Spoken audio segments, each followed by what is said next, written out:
Okay guys, so let's start with the basics, the backspin and the topspin guys, because if your basic is not clear, you might not get the whole concept.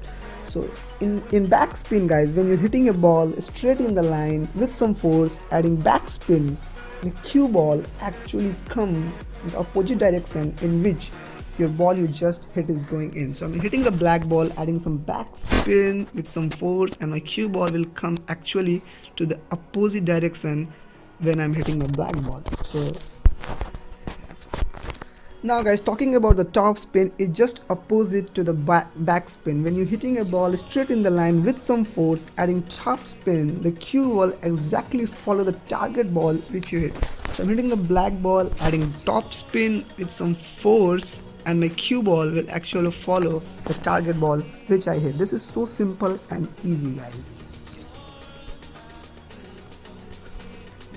Sometimes guys, you hitting a ball with some tilted angle towards the left or right little bit. In such cases you have to use backspin and the cue ball will come back, but in a different angle depending upon how much your angle is tilted and how much you use the force. So I'm hitting the backspin with the angle is tilted, and this is how it's done guys.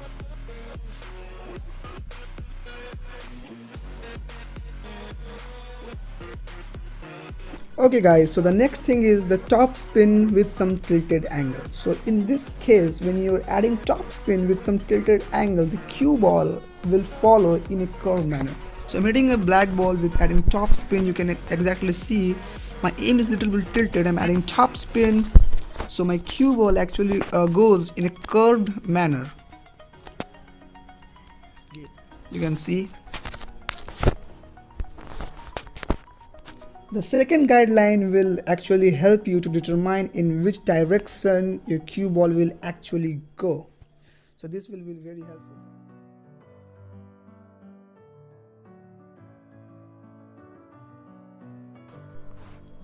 Okay guys, so the most important spin, the side spin.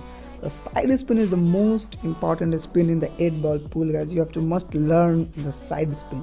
Side spin is mainly used when your cue ball comes in contact with the rail, so it's very easy. So let's see. I'm hitting I place my cue ball in the bottom rail and hitting towards the right up rail, adding right spin, and my cue ball actually come in the right hand side of the table.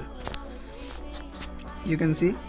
And guys, when I add some left spin, my cue ball actually go toward the left hand side of the table. That's easy.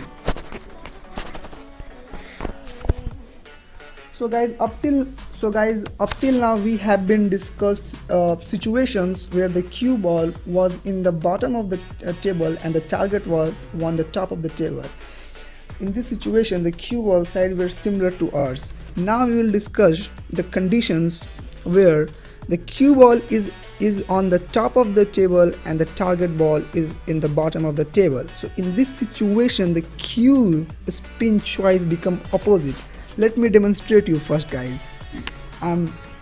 First see, I put my cue ball in the bottom rail and hitting towards the up rail, adding right spin, and my cue ball go toward the right hand side of the table. You can see. And guys, wait. And when I add left spin, my cue ball actually come in the left hand side of the table guys.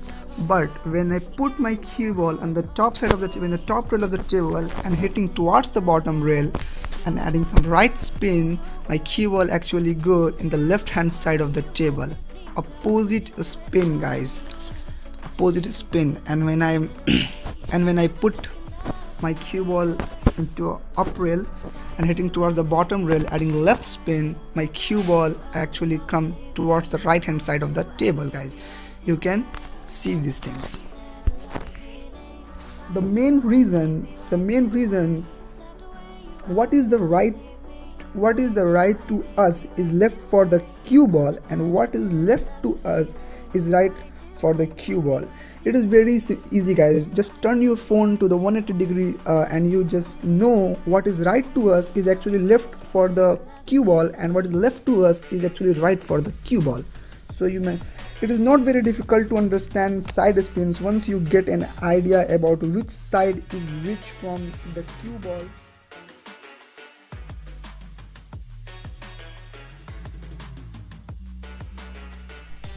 Okay guys, so the last thing is the stun shot. So the stun shot is mainly used for the positioning shots or to prevent a scratching of the cue ball, guys. You must you have to know one thing, guys. When you're playing a stun shot, you must hit in a straight line while playing stun shot. When you play stun shot, you have to use some backspin, and the most important thing, the farther the cue ball is from the target ball, the more backspin you should put on. So I'm hitting the brown ball, I'm just playing a stun shot, adding a little bit of backspin with some force, and this is how it's done, guys. One more shot I will show you guys.